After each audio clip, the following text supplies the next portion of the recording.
The new Meat Eater Outdoor Cookbook Wild Game Recipes for the Grill, Smoker, Campfire, and Camp Stove is out on April 24th and is available for pre-order now. Here is your book for everything that's best cooked or eaten outside. From grilling to open fire cooking to Dutch ovens to smokers to barbecue to backpacking meals to how to pull off the perfect fish fry, with pit stops along the way for lessons about Ice Age cooking methods and the best 5 ways to construct a cooking fire you can be proud of.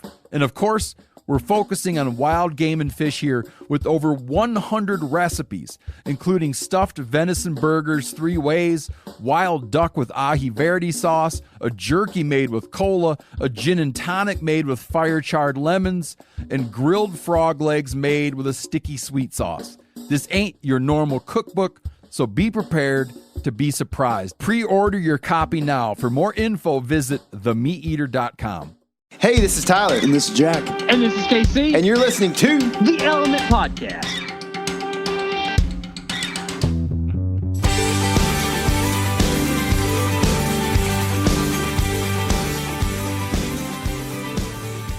What's going on my woods people? I'm sitting here with the Jack Hollywood Summers in the hotel. And the hotel is in Nebraska. Hotel Hollywood. That's right, man. So we are in Nebraska, coming to you. KC, last time we did a podcast together, you were coming at me remote from 8 miles down the road, and now you're like 800 miles down the road. Ain't no lie, dude. Golly, Wally. I've been looking at the Nebraska map quite a bit lately, and it's a long way from here. Yeah, sure enough, it is. It is, man. You, I tend to like if I'm going to look at Nebraska, I tend to have to always scroll northerly from where I screen, I grab and scroll in or whatever, zoom in. Mm-hmm. I usually miss it to the south a little bit. It's pretty far up here, man. Yeah, no kidding, man. No kidding. And y'all still made the drive in a whole day. We did. Yeah, we did. Yeah. We did, man. So we have been up here since we left Sunday morning. The 30th. And so we've been up here since. And it is coming up on release day, so Thursday. But we're late Wednesday night. And the plan was, it didn't start till yesterday. Season didn't start till yesterday. And the plan was to come up here, scout, and for a day and a half, basically. So, first afternoon we got here, scouted, second. And so I was what we're kind of going to do is, we don't have a whole lot of plan right now with this podcast other than to just tell the story of Nebraska and what's going on thus far.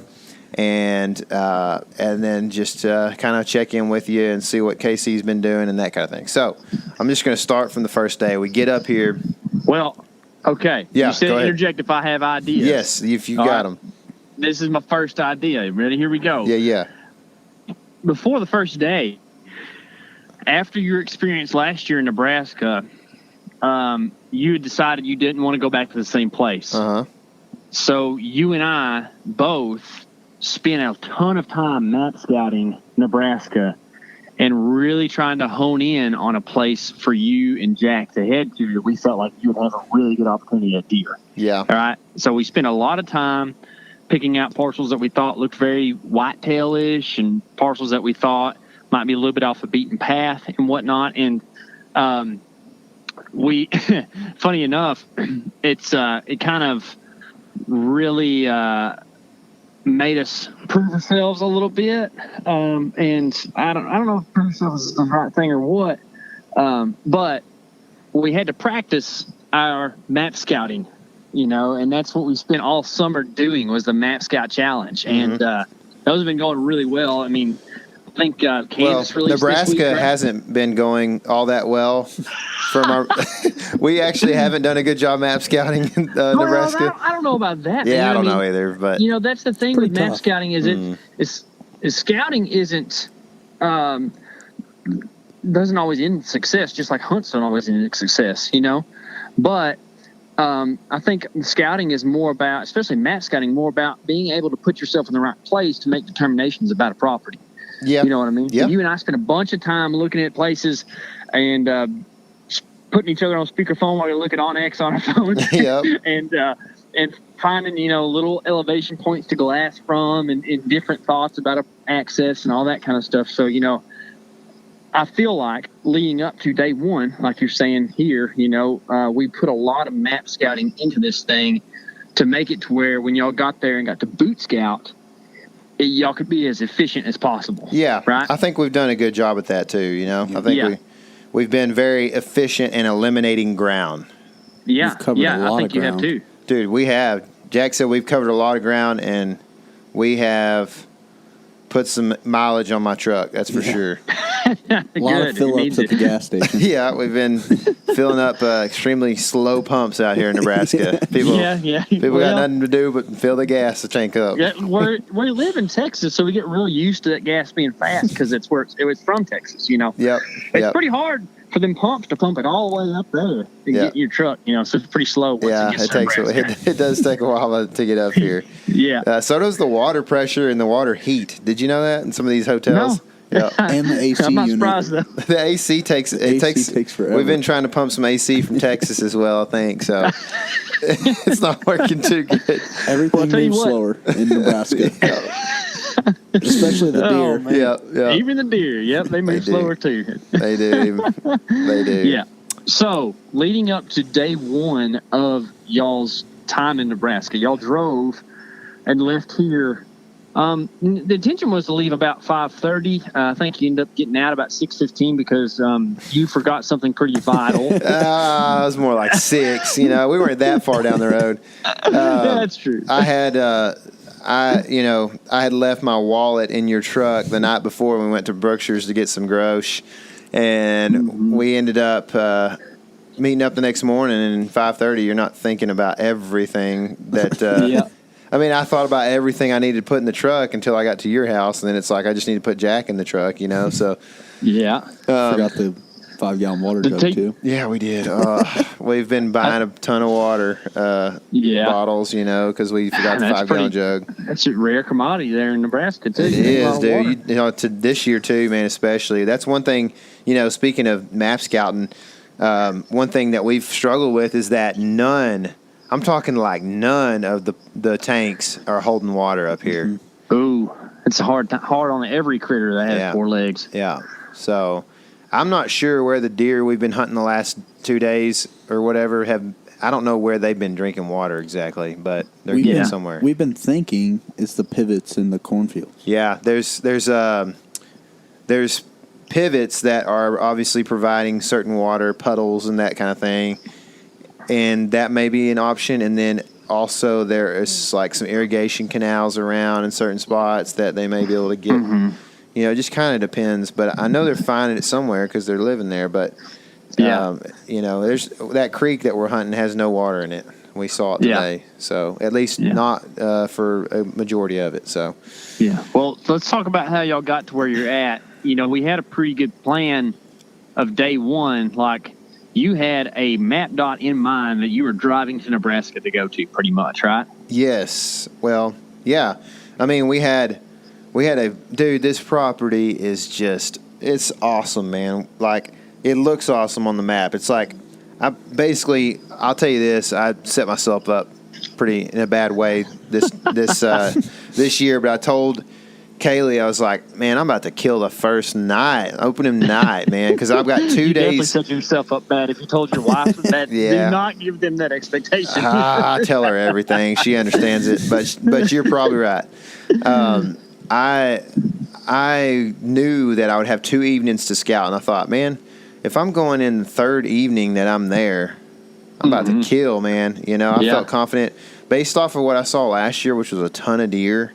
Even though there wasn't a whole lot of big ones, I thought, man, well, there's going to be probably a ton of deer over here, and there's probably going to be, some pretty decent ones too, a little less pressure maybe. So I went to that property. Jack and I sat up on the biggest hill in the county and looked down over a creek bottom with alfalfa, beans, and corn all around it.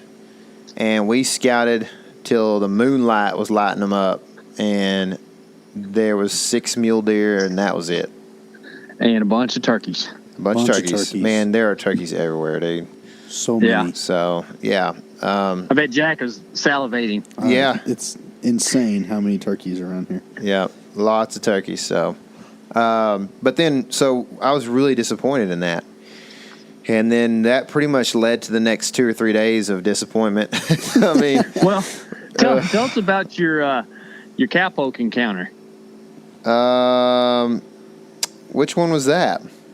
You talked to them 2 old boys. Yeah, so that was a couple days later. Toothless Tommy. Was it? That was, that's Toothless Tommy. Hope he's not listening.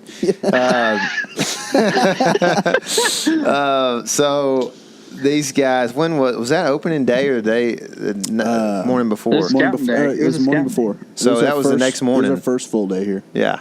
So we ended up meeting a couple guys that were working a piece of property and gave us, while we were pulled off, and I saw one of them come up, talk to him. Super nice guy. One was real young. The other guy was probably about 55, something like that. And they were working fences together. So talked to them and got some pretty good information about the area and the bucks. And that actually the night before we had seen bucks on this property that they were working. A good one too. Yeah, a good buck, and another one that we thought was a decent buck.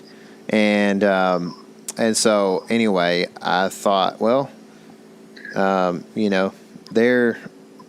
it's pretty dark right here, but where we had seen them. So I'm thinking, but maybe they're gonna, come out in the daylight somewhere on this property. So where is that? And I start putting the map to use.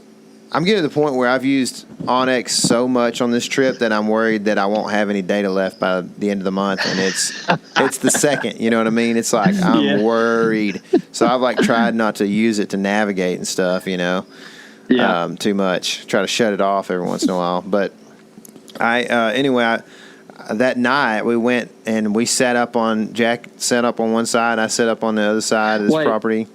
Real quick, do you have that map saved offline? That one?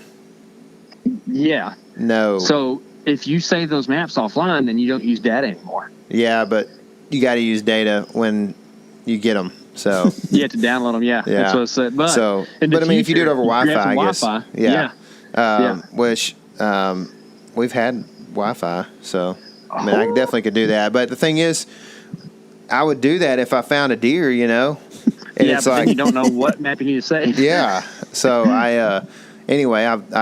we set up on these big tall hills, and dude, there was a storm coming in and everything. It was going to get nice and cool, and it already was kind of cool. And we just couldn't. We sat there and Jack didn't see any deer. We saw some turkeys, and then I saw 2 deer come out right at dark that were both babies. Jack was TikToking over there. That's why. Yep, he was. So anyway, that night wasn't very good, and I'm probably going to struggle to remember everything that's gone on because, we've basically been over half the state. It seems like, you know what I mean? No kidding. Yeah. So we've been basically just moving.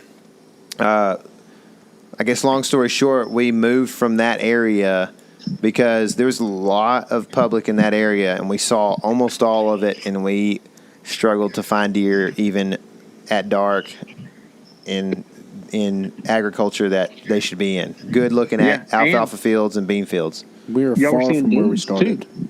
Yeah. We were very far. And we were seeing dudes. So that was kind of, a weird deal. We had dudes that literally blew by us while we were looking at deer and spooked them out of the country, and then went and got set up in the spot we were going to glass from, we were headed to. And so I'm like, well, this is not going to work. So we decided to move, and I hated to do it because the hotel keeper was a nice guy and probably could use a little extra cash, but so we did, and moved, did some scouting on the way to a certain place, and ended up kind of landing in a different area than we thought we would. We didn't quite make it to where we thought we would, and so because we found a pretty decent piece of property, what looked to be a decent piece of property, but we are literally doing this on opening day. We are checking out opening morning and leaving and going and scouting stuff on opening day. Yeah. And so, I mean, I guess you have the positive side of that is that you get to see who's at what property, whatever that morning. And so you get to see a little bit of pressure maybe or lack of. And so that's, that was a decent thing, I guess. And I don't think that it really did a whole lot for us, but we ended up eliminating some more ground along the way, found a spot that we kind of liked, and I thought we would give it a try. So we went in last night. Is that right? Mm-hmm. And we ended up seeing some deer, finally. Yeah. Yes. Yeah. And before we move to that, you and I have been talking quite a bit, and Jack too. But I can't do a lot for y'all because I'm down here. So, but I really, like to be involved as much as I can and help as much as I can from afar, And part of like what I feel like I can do for y'all, and I don't know if I do a great job of it or not, but I try, is to kind of be a cheerleader and to give positive spins to things as much as I can, make sure and keep morale up. And one of the things we were talking a lot about is how, you see guys like on YouTube or even like us, or whatever, people who go out and do these hunts and they talk about getting there early in scouting, and that way you can go in and kill. And it seems like that's how guys do it a lot. But quite honestly, the real world is that sometimes you do show up a day and a half early and scout, and you end up moving opening morning instead of hunting, right? It's the thing that happens. But that does not mean that there wasn't value in your scouting, because guess what? If you showed up the day of the hunt, you would be hunting a day and a half where there were very few deer, So just because your scouting efforts didn't lead to killing a deer on the property you're scouting does not mean it's not effective scouting. That's the point of scouting. It's not called finding, right? It's kind of like, it's called hunting, not killing. Same concept, right? Yep. So it's still a ton of value in spending that day and a half and, eliminating places. Yeah, absolutely, man. Like I think about, what showing up early forces you to do is to go somewhere without a bow, which tends to put you up on top looking over a lot of country as opposed to in the creek and can't see nothing. Yeah. You know what I mean? Yeah. And that's another valuable thing about showing up early. And this is the first time I've ever really showed up early for a hunt when there was no hunting to be done. Like I couldn't hunt, you know what I mean? Yeah. So it's been good, and I think I would do it again, because of that. Yeah. It's been pretty valuable to have those few days to just sit on top of mountains and look. And so that's what we've done. And we got to the point where we thought we needed to leave. When we left, we went to we ended up on this property. We found these two properties that were pretty close to each other that looked pretty good. And I thought, well, if one doesn't work out, we can go to the other one or just keep on heading in a different direction. And we ended up going in and walking in the middle of the day.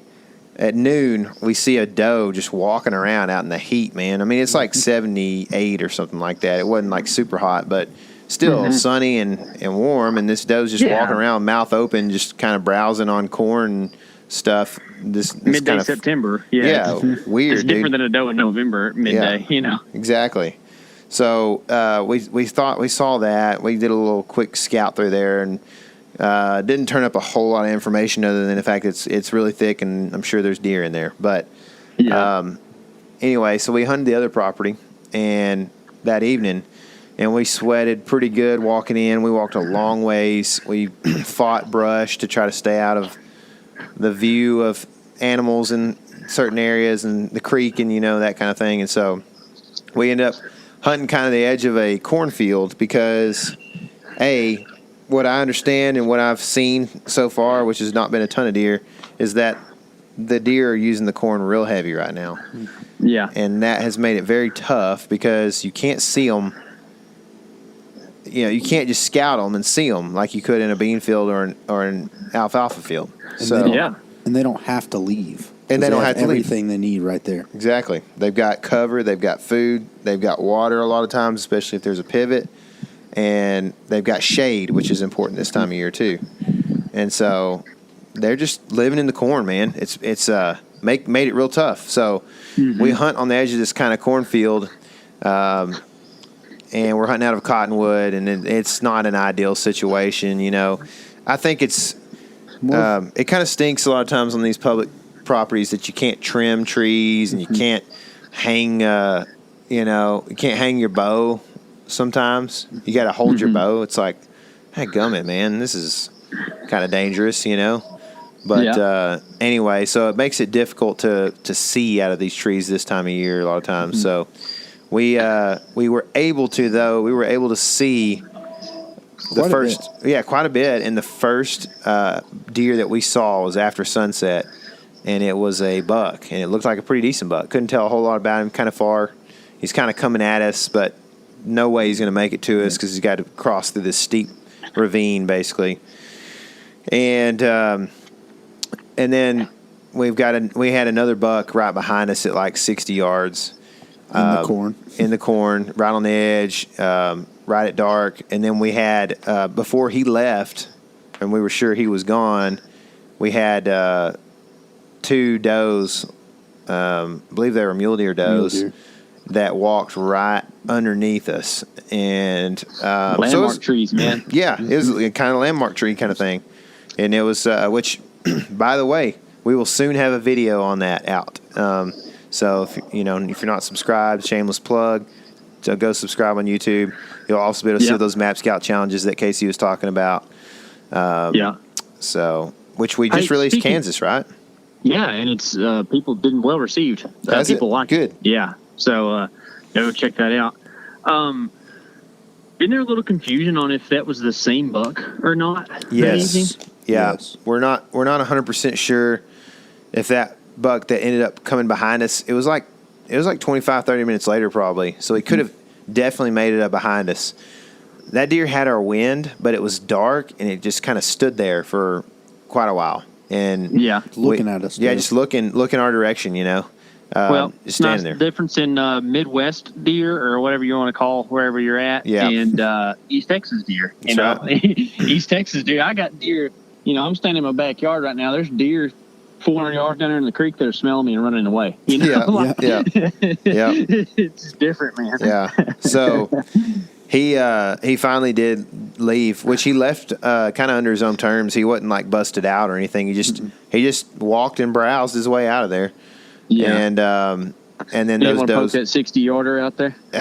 Well, it was past shooting light. I'll be honest. Oh, was it? I was having integrity, sir. Yeah, good job. Yeah. So, I think that's the name of a farm on South Park.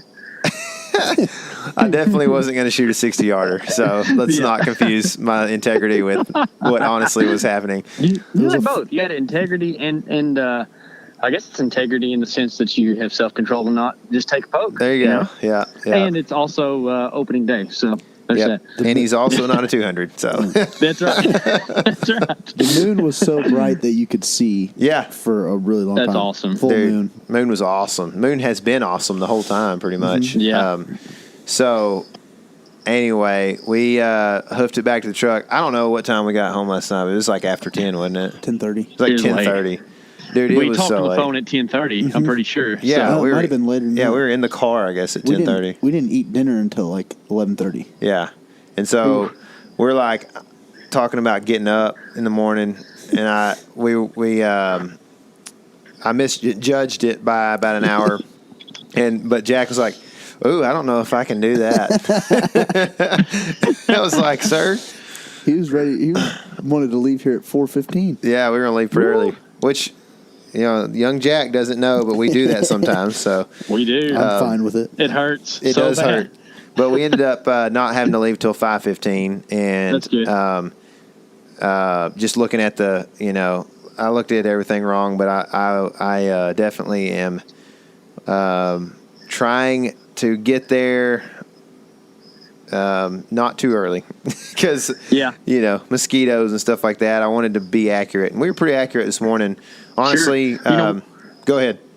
We've struggled, you and I, and a lot of times because it's me, because I'm pretty slow moving in the morning, is getting there in time to.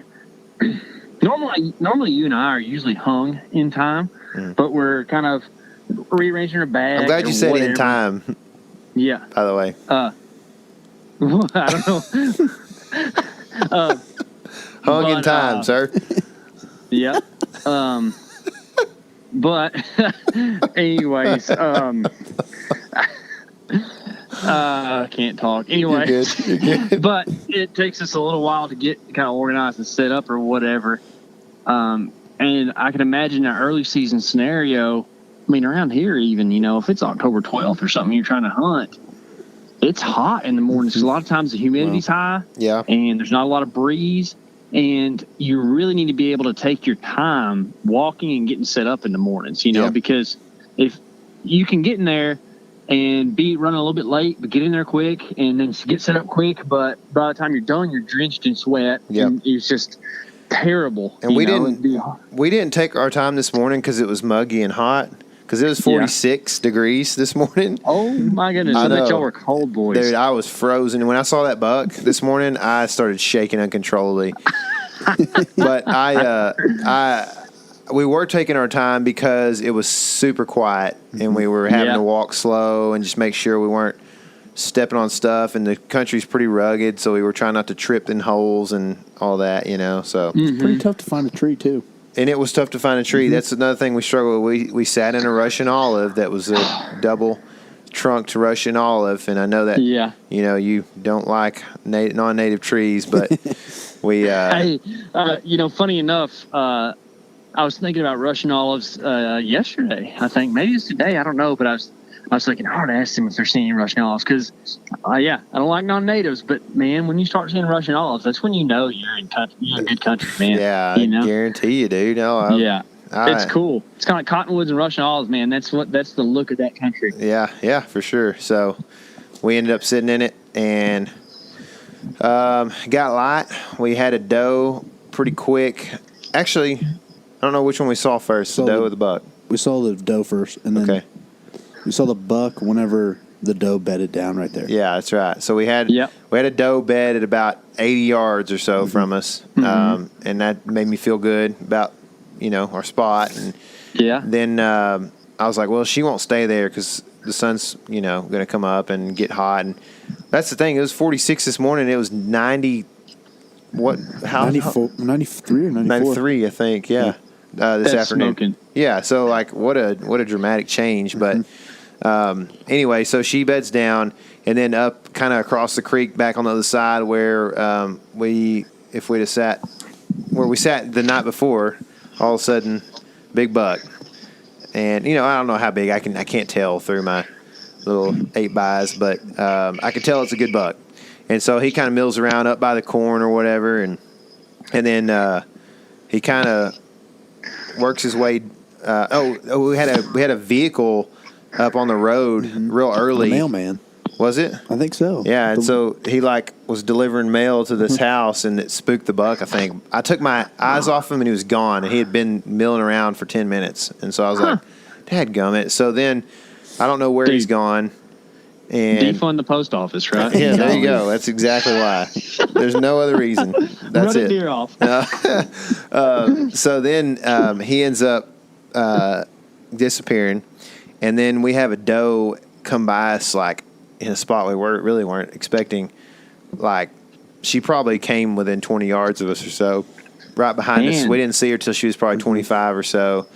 And she kind of milled on back past us. And then we ended up, we're sitting there at 8:30. And it's at this time of year, 8:30 means, it's probably time to start wrapping up for me. You know what I mean? Dude, you all year long. 8:30 is time, I've already had a Pop-Tart and thinking about what lunch is going to be. And yeah. So, but I'm trying to control myself a little bit, but 8:30 at this time of year, especially, When it starts getting hot. I'm just going to keep that mentality all year, by the way. But, so literally at 8:30 or right at about 8:30, I think it was.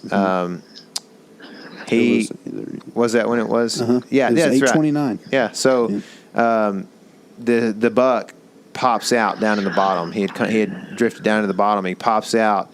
He's looking right at us from 100 yards whenever I see him, and I'm like, oh, he pegged me, like he saw me look away or look towards him or whatever. And I said, Jack, don't move. And so we stand there for a second, and I'm like, it's a buck down in the bottom. He's looking right at us. And then he just goes to milling around and browsing and eating and walks down into the creek and disappears. And I'm like, man, kind of bummed. It's just like, how do I put a pattern on this deer? And so we kind of sit there for another 30 minutes. Nothing happens. And I'm like, hey, let's. I bet you he's bedding in the creek down there in the shade where it's cool. And I'm like, that's probably where he bedded last night, and he came up on this same kind of ridge or whatever off the creek, and that's where we saw him last night. And so I'm like, dude, we got him figured out. This is the pattern. We're gonna get out of here, and we're gonna come back, and we're gonna shoot him right there from that tree coming out of that trail that he just went in on tonight. I'm like, okay, money in the bank. You sound like you're much more confident, or you were more confident in that plan than what. I'm not trying to dog on you, but then whenever we talked today, like at about 11. Well, things happened after that. Okay. Yeah. So we start packing our bags up, and we start to go down the tree, still being quiet, and everything. And we get out of the tree, and I'm like, all right, let's leave our bags right here. I'm going to go, let's go over there like 80 yards and just look and see, and make sure we can see, this is where he's coming in and going, or he's coming in on and going out on in the evenings. Also, what we wanted to see what it looked like down in the creek a little bit. Yeah. Yeah. We wanted to see kind of what it looked like and how he disappeared or whatever. And so we kind of head down like 80 or 90 yards, and we're sitting there looking. I'm on kind of a knee. We've tried to keep pretty low profile. And I'm like, I want to look real quick at that tree or something like that to see if we can hang in it or something like that. And so I drift down the hill like 10 yards, and Jack he yells at me, not yells, but, whispers loudly at me, and point. I look over, and he's pointing across the drainage. And there's the buck running back up towards where he was in the morning. He's literally running up the hill, but his tail's not tucked. It's not up, And then he starts kind of walking once he gets up to the top, and he's by the corn again. And so he just kind of mills around there for maybe 3 or 4 or 5 seconds, and then he kind of steps into the corn. And then we're sitting there. Tyler takes his hat off, thinking. Oh, you know how it is, dude. K.C. knows the look. Tyler, yeah, he gets sad. I thought I spooked him, man. I was like, I'm an idiot, Like, why couldn't I just looked at aerials and figured it out instead of having to look at it with my eyes, And I felt like such a dummy, I spooked him. And then all of a sudden, I'm like sitting there, my hat's off, and I'm looking over at Jag, and we're kind of talking a little bit, I think. And then I look back up there, and we look back up there, and he starts to come out of the corn, and he starts walking down the corn, and like nothing happened. He never, and so from the time that Jack saw him until he goes back in the corn, which he milled around for a few minutes or for a minute maybe, and then went back into the corn. He's just browsing and stuff. From the whole time that we saw him right then, he never once looked back at us. And so Jack kind of made the point, I don't think he was spooked. Mm-mm. And I was like, and I feel like a whitetail sees everything, and they usually do. That's why that's why they're the most popular game in North America, because they are so smart. You know what I mean? They're awesome to hunt. But we were down on the ground. It wasn't like we were standing up. We were actually pretty stealth about it. We were very low. We had some elevation in between us in the creek and everything else. Yeah. And so I mean, we kind of thought, and when Jack said that, I was like, yeah, I don't guess he did see us, man. I mean, there's a chance that he didn't, So we kind of played on that chance and that fact that he seemed like he was living in this little kind of hole or whatever, and started connecting the dots. We tried to connect the dots. We came came back to the truck, and you and I talked at 11. We're sitting there doing a bunch of maps, scouting throughout the middle of the day, trying to figure out what to do. Yeah, trying to figure out another place to go, pretty much. Yeah, right? Thinking we might have spooked him. We're trying to figure out some other places to go. We looked at some other places in the area, and you and I talked, and you kind of, to me, tell me if I'm wrong, but you kind of seemed like you thought I should kind of stay on this deer. Yeah. We tried to make other plans for sure. Yeah. But you started talking about some conceptual stuff towards the end of that conversation. Yeah, I was kind of like, where a buck is that you'd like to shoot. Mm-hmm. And after your previous experiences, I didn't really convey this part to you, but this is what I was thinking. Like, after your experiences and having to leave the other place, I was like, well, what if the next place you go doesn't have a buck you want to shoot? Or you don't see one or whatever. Right. So my thoughts were, why not give this buck a real hard aggressive try? And if you spook him, kind of the old, crap or get off a pot kind of thing or whatever, like you're either going to spook him or you're going to kill him. Yeah, all or nothing. That's probably a less vulgar way of saying it. All or nothing. I like that. Yeah. And that was kind of my approach. It's like, man, and I get presented another option to you too, another place we were looking at, because one of the things about not being there is I don't want to be a decision maker in any means. I just want to help, present options and ideas. Yeah. And that was, my other idea, an option was one that you and I conveyed or kind of worked on together on a different property. And then, but that was my idea on this place is like, that deer's there and he's not super boogered. He's probably still living on that property. So if you go back there, there's a chance to see him. Yeah. Yep. And so you leave me with that. I'm still trying to figure out this other area that you and I had been looking at on the maps and stuff. And then our friend Tony P gives us a call or gives me a text, and I talked to him yesterday. He was a previous guest multiple times on the Element podcast, most recently talking about early season whitetail stuff. Exactly. So that was a little bit of selfish preparation, Yeah. Why not? We have a podcast, dude. Freaking self-serving. Let's do it. That's right. So I'd already talked to him. I talked to him yesterday when we were struggling, and he gave me some good advice. Man, he's a killer, dude. He's a good hunter, great hunter. I think you know what I mean. Is. And so he's been kind of lutefisk. Yeah, that's right. He's been getting me through it, man, a little bit, And so he just kind of out of the blue texted me to check on me, and I thought that was good. And so that's cool, man. Yeah, and so I tell him what's going on. I send him some map dots, and he's like, "Man, it looks good. Looks like a good place to see a deer and make a move on him, and figure him out, pattern him." And he was asking me different questions like about the encounters and stuff, and what was he in velvet? Was he by himself? He's got all these different things he's thinking about, I'm sure. So he kind of pretty much convinces me to go try him again. He's like, I think you should try this deer again and, try to make a move on him if you got him. And so with that and with what you were kind of thinking as well, you had told me, we decided to go back. And what we also talked about, we were kind of going against it for a little bit. Mm-hmm. Was the buck big enough for like what we were looking for? Did we spook him? Was it worth it trying to go after him again? Yeah, exactly. So, like, what Jack is saying is, like,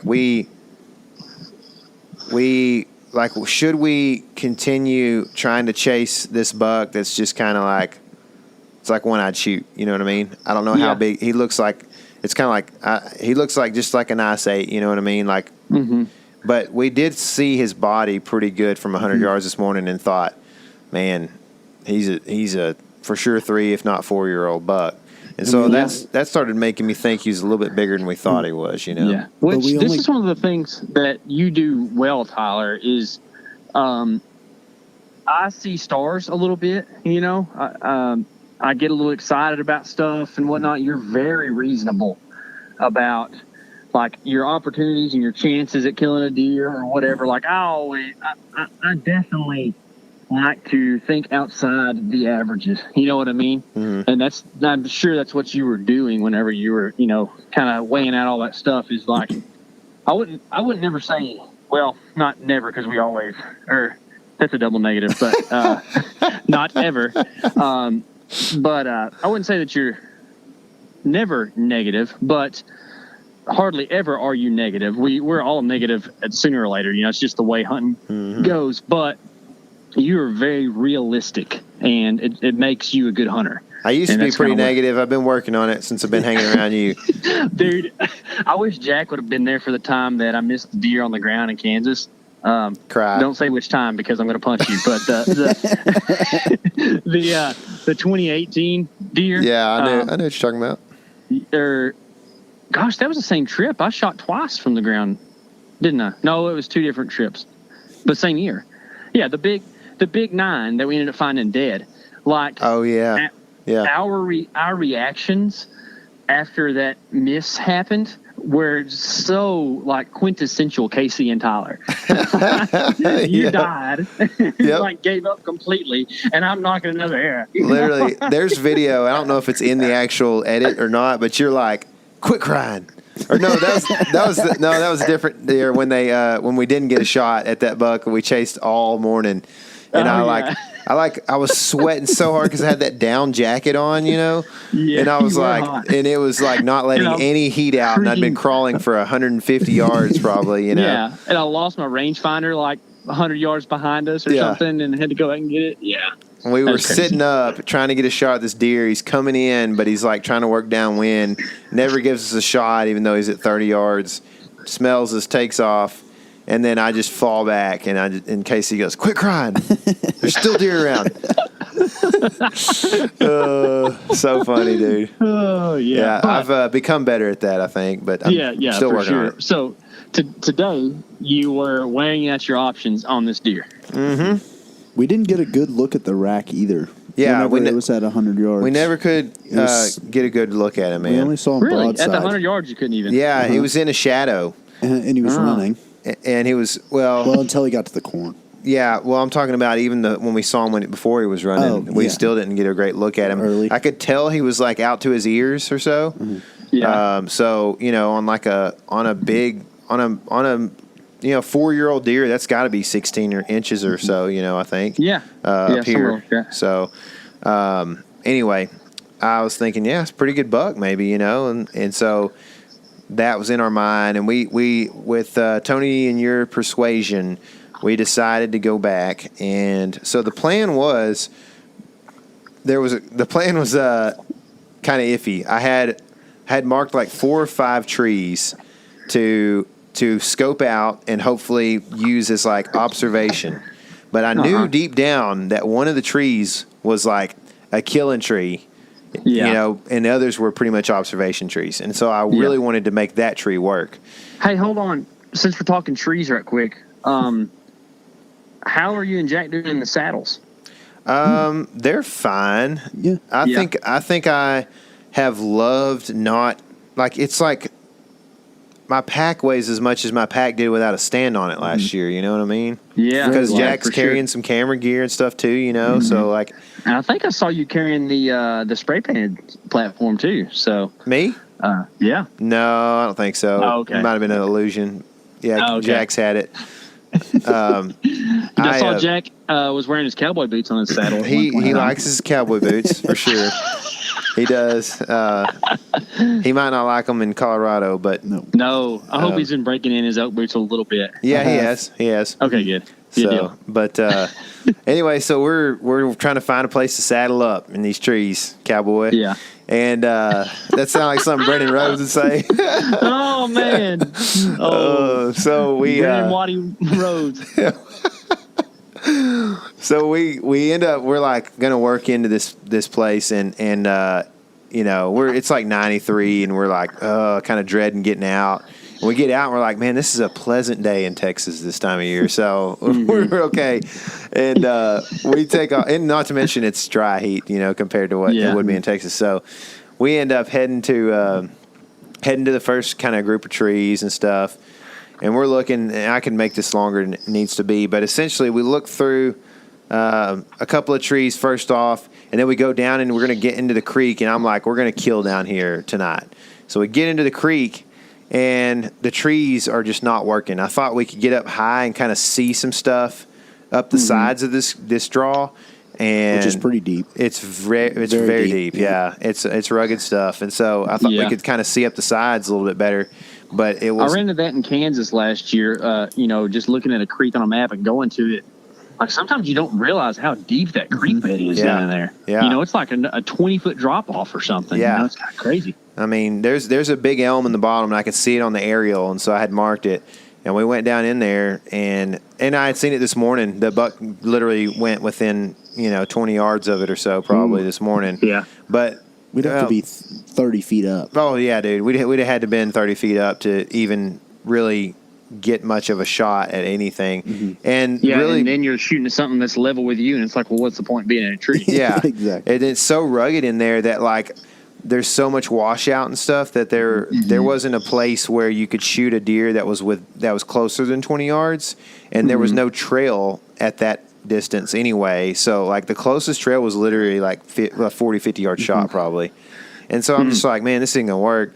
So we we kind of took a risk going down into the creek thinking there might be deer in there and stuff that we're busting because it's shady.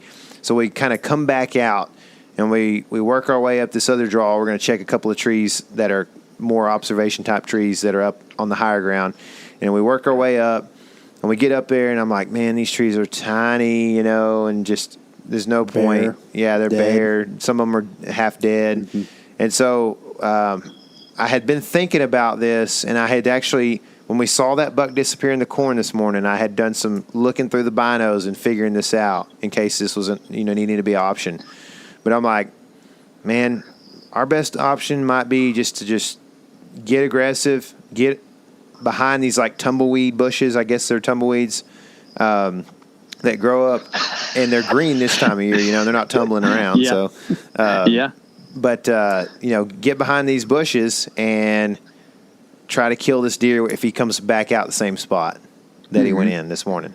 And so we work our way up, and I'm like, all right, we're going to have to be super quiet, dude. The wind was like 6-7 miles an hour. I know you're aggressive if you're talking about being from the ground because you do not like to hunt from the ground. I do not, man. I really don't like hunting whitetails from the ground, man. It's tough. And there are guys that do it, but a lot of the guys that are successful doing it are hunting however many 100 days a year. You know what I mean? It's like you if you hunt full time, then you probably do like hunting from the ground because you can get around and you don't have to sit in a tree stand all day. But you bust a lot of deer from the ground. You know what I mean? Yes. So it's not my favorite thing to do since I'm not hunting 80 or 90 days a year right now.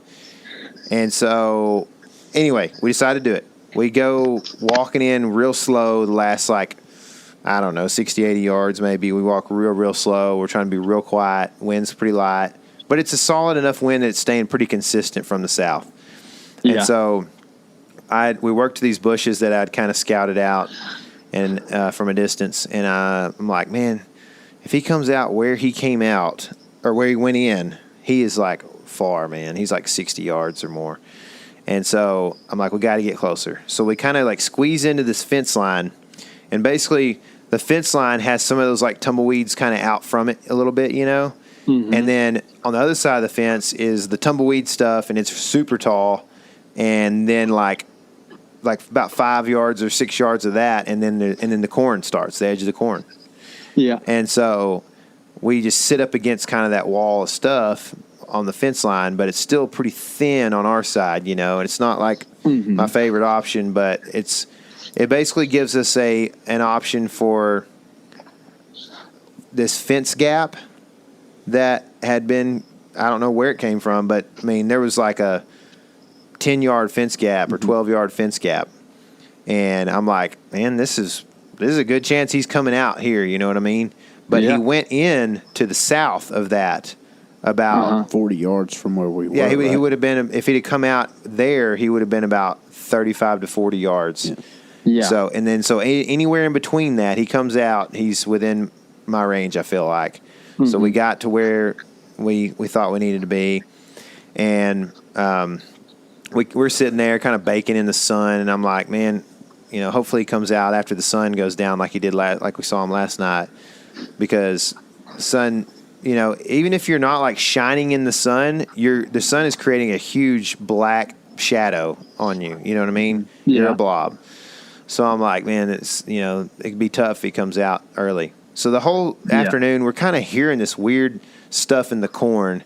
Ooh. And it sounds like a deer is moving around, but then you'll hear like a bird or something. And we saw a pheasant get up one time. And can you see back into the corn, like down the rows? Dude, we can't see further than 3 yards behind us, probably. Gotcha. I mean, even if that, like it's just solid tumbleweed brush. Good thing y'all weren't in Sasquatch country. Yeah, I know. You could reach behind you and grab the stuff. Yeah, that was, and it was, you know, a lot of it was 5 to 8 foot tall, and so. Super thick, and so we're hearing this stuff throughout the day, and I keep getting my bow ready, and then nothing happens for 10 minutes, so I put it back down, you know, and we're just kind of waiting, and it starts to get pretty. The sun gets real low. It's like 7:30. So like we probably got like 20 to 30 minutes before the sun sets, and we start hearing like pretty undeniable sound of a big critter coming through the corn. A lot of and it sounds like to me every once in a while that he's like biting stuff and ripping it off. Breathing. Yeah. He starts coming in, and he's coming like getting closer to that fence gap, you know. And I'm like, dude, I'm looking at Jack. And we're like, there's no doubt, dude. This is the buck. You know what I mean? Well, like, it's a deer. It's a deer. It's a deer. But like, it gets to the point where like, it's a single deer. And we can start hearing. It's making some buck noises, dude. He gets probably within 15 or 20 yards, if I had to guess now, and he's breathing. We can hear him breathing as he's coming closer. You can hear him, you know, doing stuff like that, like a cow would hear. You would hear a cattle do, you know, or whatever. Yeah. And so our wind is blowing.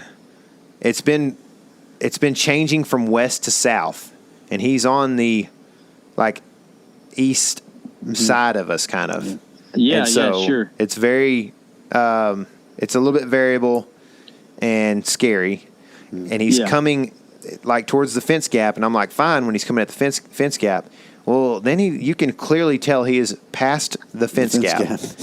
And he's coming, like, north up this fence line towards us.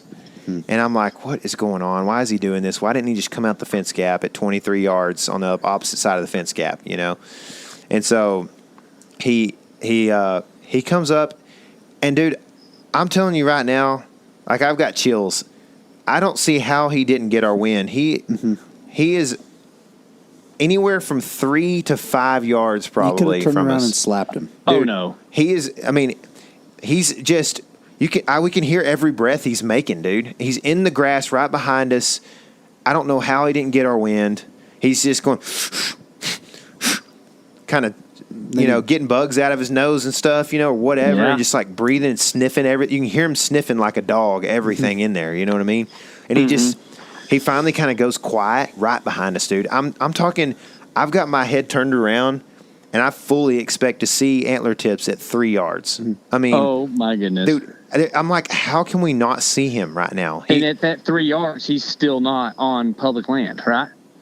No, he is. Well, yeah, he actually technically is on public. Oh, but just barely, yeah. Yeah. And so he ends up just going quiet for like a few minutes, and I look at Jack and I'm like. You know, why is he quiet or something like that? And Jack said, maybe he bedded down. And so I'm thinking, oh, that's a pretty good assumption. Maybe he bedded down. Jack is getting good at this. He is getting good. So waiting for what we thought he would wait for the sun sunset. To go down. Yeah. And that's what we're thinking. Out. And then he would come out. Staging. But K.C., he was so close that when I had the camera on, even the camera was picking up his breathing. Oh, that's cool. Yeah. Oh, man. Yeah. So we're like, I'm thinking, man, he's going to just jump the fence right here on top of us, you know, or that's what he's going to attempt to do. Jack thought he was going to jump over us. Which, first of all, Jack had already been super scared. I'm talking through the camera in the air, I think. Oh, my gosh. Dude, we're sitting there before any of this happened, and this, like, I don't know, tiny little bird, literally just all of a sudden it's in Jack's face, just And it literally comes into Jack's face. He throws the camera. It whips around in between us and lands on my boot, like where my leg and my boot touch. Yeah. It lands on it and then takes off, and the camera's like rolling around, and we freaking died laughing, dude. We were laughing so hard. But anyway, so back to the story. This deer is right behind us, man, and it goes quiet, and then all of a sudden we hear him again, and I'm like, man, this is not good. He's just going to keep working up here. He's going to smell us. I had told Jack, I'm like, if we hear him take off, start bounding away, I'm going to stand up and try to get a shot. I'm going to draw, so just film me or whatever. And so anyway, he starts moving again, and I came close to standing up and trying to get a shot at him at point blank. And so you can tell that he's all of a sudden taking a more southerly direction, like he's going back where he came from. Mm-hmm. And when I can really tell for sure that he is, I look over at Jack, and I don't believe in this, but you could say that I jinxed it. But I said, we're about to kill this deer. Oh. And so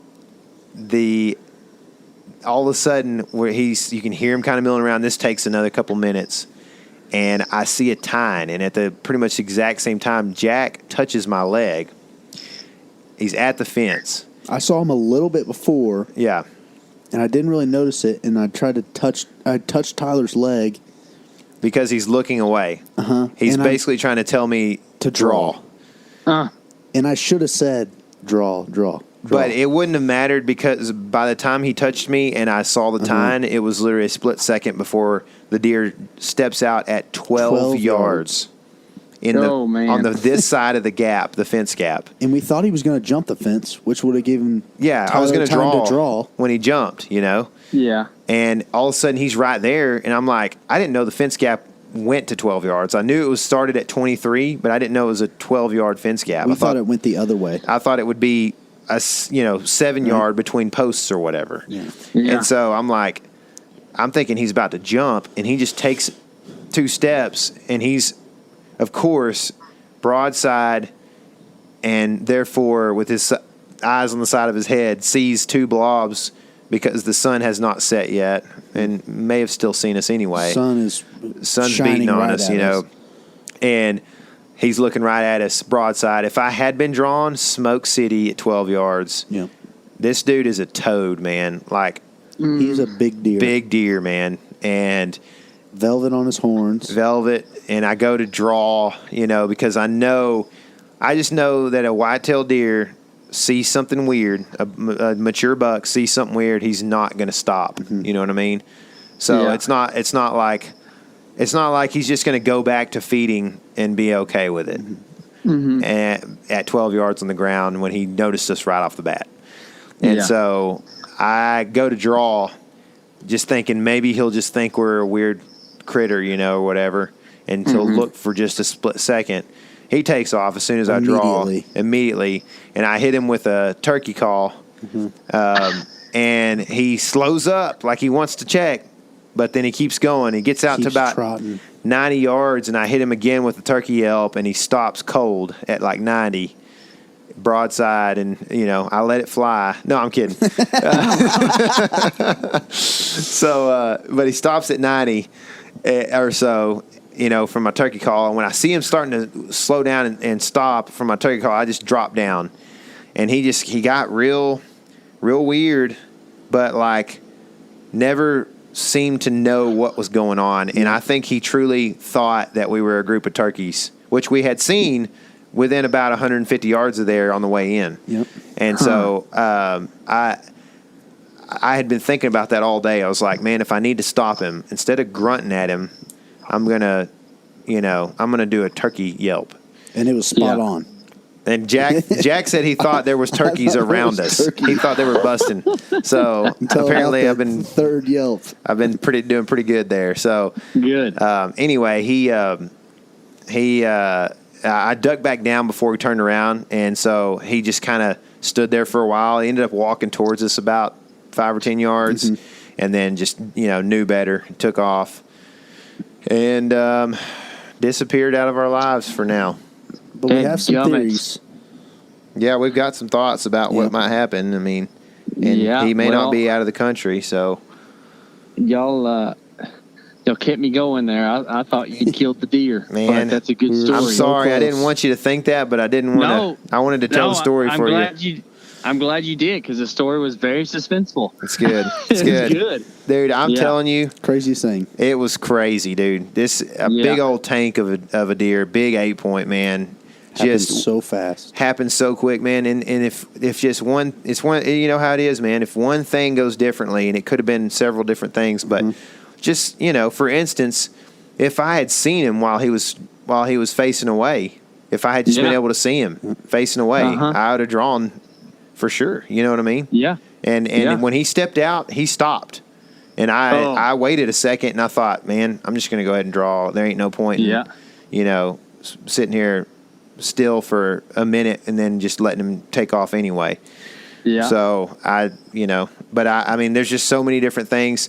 If he would have jumped the fence where he jumped it this morning, he'd have been at 35 yards and probably wouldn't have seen us there, But dude, 12 yards, man, it's just close. Very close. We were on the spot, dude. We played it almost too well, I guess you could say, Yeah. I mean, it just that fence gap is that's a money spot. Man. Yeah, for sure. It's just, I wish I'd have known it went from 23 to 12 instead of 23 to 15 or something like that. I mean, I know it sounds ridiculous, but 12 yards is close, man. It is, man.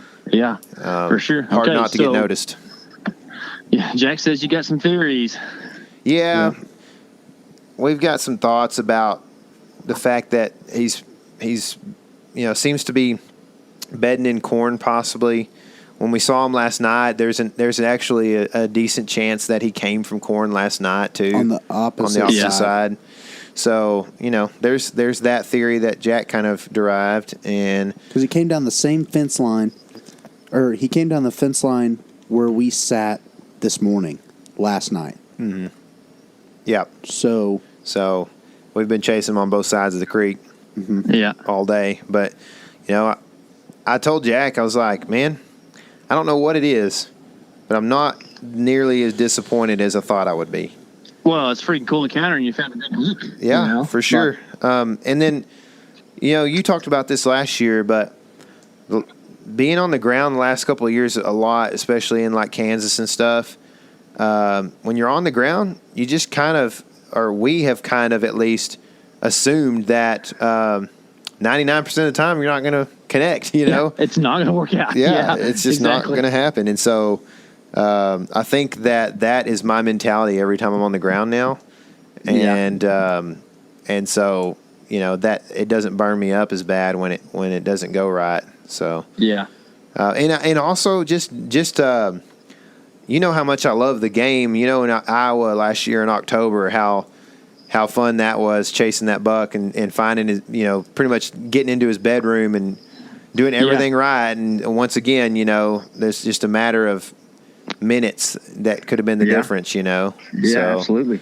That's a fun thing. And I do enjoy that so much that tonight just seems like a success as much as almost anything, so. Yeah. We patterned that deer up. Yeah. I mean, we put the pattern down on him. Yeah. That's right. So, I mean, we almost played it too perfectly. Yeah. Does that mean that you go in on the pattern in the morning? We're going to. That's what we're thinking. Yeah, we're probably going to. But, you and I might talk a little bit off of air here and figure something different out. But, I mean, we probably would like to give him another chance to show up on the property. And if he does, we're just going to stay after him, I guess. Because we did see him this morning. We did. So, we saw him. We've seen him every hunt. Every sit. So. Yeah. I mean, that's the good thing about hunting that kind of country is like you just have pockets of habitat, and they can't really go too many places, Yeah. unless they just get scalded and just run out of the country, But I think he, I mean, we were sitting on the ground, dark blobs. I think you definitely look like, and you definitely could pull off I'm a turkey, on the ground. I'm a, 20-pound turkey on the ground sitting here. Mm-hmm. So hopefully that, he kind of blew a little bit, but it wasn't like it wasn't as much a blow as it was like a huff. Like I'm kind of hacked off that I had to run downhill a little bit, you know. Yeah. Like it wasn't accelerate kind of. Yeah, like yeah. It was like we scared him. I mean, like obviously, but like it was like a breath. Yeah, like exasperated kind of thing. Yeah, I mean, it wasn't like it was like a surprise more than like, hey, I know what you are and I'm out of here. Yeah, exactly. I want to run away from humans. So, I mean, I'm trying to talk myself into a positive attitude here, I guess. Yeah. So, anyway, that's the story, man. I'm sorry to disappoint you. Oh, it's. I knew when I sent you that screenshot of that and the map dots and stuff that you were going to think that we killed, but well, I was like, here's the thing with that screenshot. Is I didn't really have a good bearing for how far y'all were from those dots. I was at church, so I couldn't really do a whole lot. I was like, oh, cool, they saw another buck. I didn't know which dot was, him or the new deer. That'd be the close one. Well, after church, I got home and was eating a sandwich, and I got to looking, and I was like, okay, I'm going to figure out where they were sitting and where those dots are, and then I did a line distance, and it's 49 feet, and I was like, "Oh my goodness, that's very close." Yeah. It was, I tried to place it in that gap and send it to you just so that when we talked about it, you would have a reference, as to where we were at and everything. Yeah, well, that was the other thing too. When I figured out how close you were, I was like, okay, he didn't miss. I know that, I mean, crazy things can happen, but yeah, you probably ain't missing at that distance. So no, hopefully not, man. Hopefully not. Yeah, but that's cool though, man. It's freaking awesome. I'm ready for y'all to send me a picture of the deer or something. Yeah, we're gonna look at some stuff here. We probably need what? Jack, how was the footage, man? So we're hoping. I think it turned out pretty good. So whenever I saw his tine, I tapped Tyler in almost exact same time I turned the camera on, but I'm leaning into the tumbleweed grass to the right, so he can't see my face. Yeah. And Tyler's leaning the other way up against the fence, up against the barbed wire. Mm-hmm. So I saw him before, and so I started rolling, and I was kind of to the side, so I couldn't get a really good glimpse of the screen because everything happened so fast. But I saw the screen, and I could see the deer, its antlers and its face, and then it took off, and I got that part, but then I had to get down because. Yep. But sweet. Hopefully, it turned out pretty good. Yeah, hopefully so. Man, hopefully so. What's awesome about this conversation is that Jack and I are sitting on different beds, but we can talk to each other in the mirror of the hotel. We don't have to look at each other. Real cool scene like the Nameless video. We don't have to look, sideways at each other. We can just look at the mirror across the room. Yeah. So anyway, man, it's we got to go look at some maps, get some dinner. It's getting kind of late, and I'm sure talk to you off of air a little bit about what needs to happen, and then we're going to get up and go try them again, I guess. Woohoo! Sounds good to me, man. Well, awesome story, dude. Sorry you didn't connect, but y'all are getting after it and working hard, so keep it up. Yep.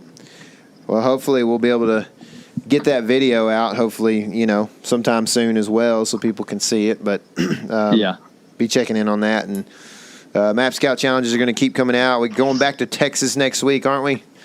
I think so. Yeah, so that'll be good for our Texas guys who really liked the first one that we did, it seemed like. Yep, we actually had a request in the messages today about the property we went and scouted. So I was like, that's kind of cool. Yeah, he was like, hey, have y'all ever been to Lake Whitney? I was like, just so happens.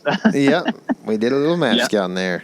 That's right, man. Where are we headed in 12 days? Oh, my goodness. Oh, Jack, where are you going? We are going to Colorado.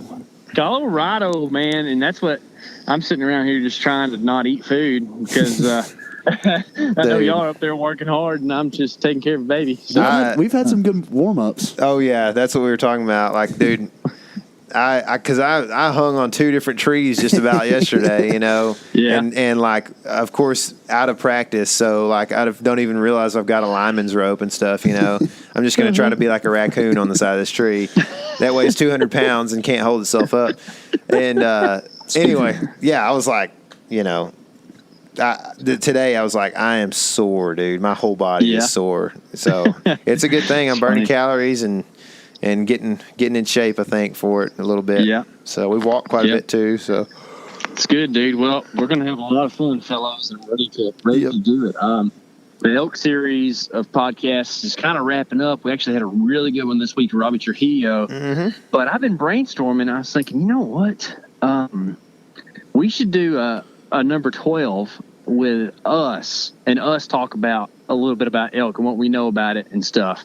Are you want to do that after or before? Probably before. I don't know. Because I don't know a whole lot, you know what I mean? We'll game plan. Well, be like a KC interview. And I don't know anything. Not just the strategy stuff, but like, kind of the gear we'll take and like what the plan is, what it takes to make it out there in the wild, like we do a lot of that kind of stuff, so it kind of might be a good thing to talk about. Who knows? We might get some other local elk hunting aficionados involved or something, but we'll talk more about that. Yeah. They call moose elk in Russia. Did you know that? Yeah, I know. Yeah. If you get on iNaturalist and you look for elk, you can't find that moose pops up. You have to look for wapiti. Why do they do that, man? I don't know. Maybe we did it. Like metric system. It's like we're the only people in the world. Dude. Yeah. That's it. And it's like, why do we call biscuits something delicious and warm out of the oven whenever they call them crackers? It's like, so we call them crackers. It's like, 'cause we're better, duh. I mean, Tyler, which biscuit do you want? The European one or the American one? Definitely the American one, man. Definitely. The European one was made on a rainy day for sure. Yeah. Oh well, man. I'm hoping we can do something here, in the next couple of days, because we're starting to get towards the end of the hunt.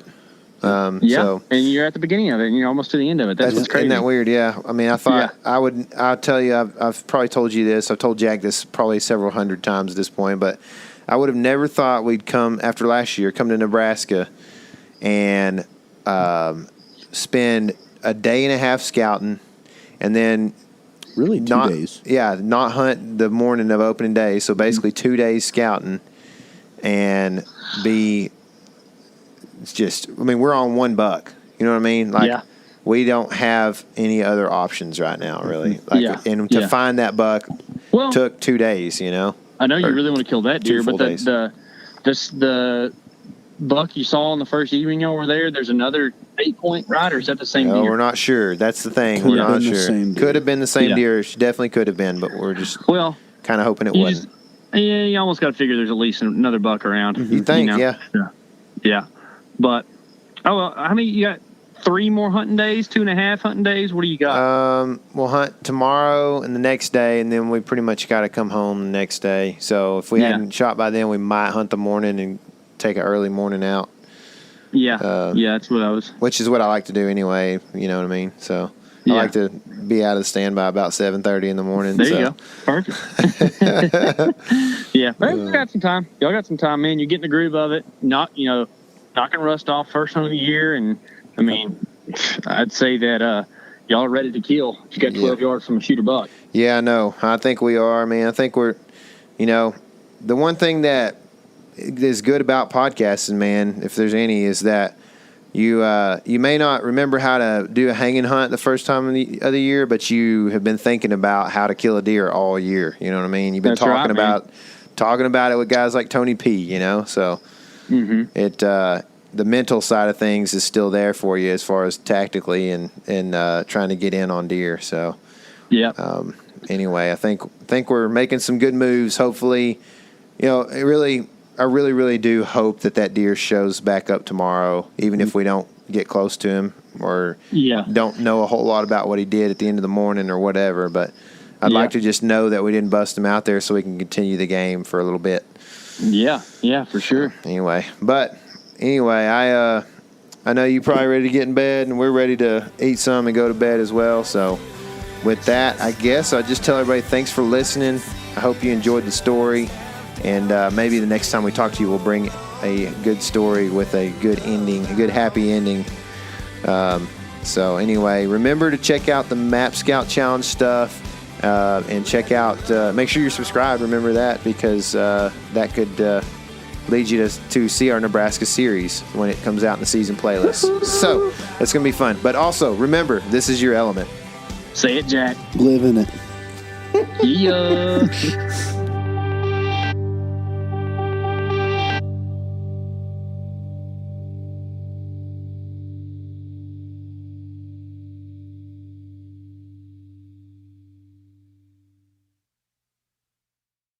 The new Meat Eater Outdoor Cookbook Wild Game Recipes for the Grill, Smoker, Campfire, and Camp Stove is out on April 24th and is available for pre-order now. Here is your book for everything that's best cooked or eaten outside.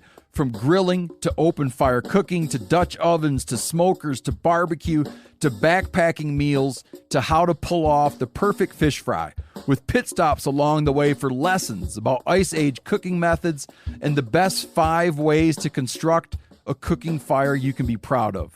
And of course, we're focusing on wild game and fish here with over 100 recipes, including stuffed venison burgers 3 ways, wild duck with ahi verde sauce, a jerky made with cola, a gin and tonic made with fire-charred lemons, and grilled frog legs made with a sticky sweet sauce.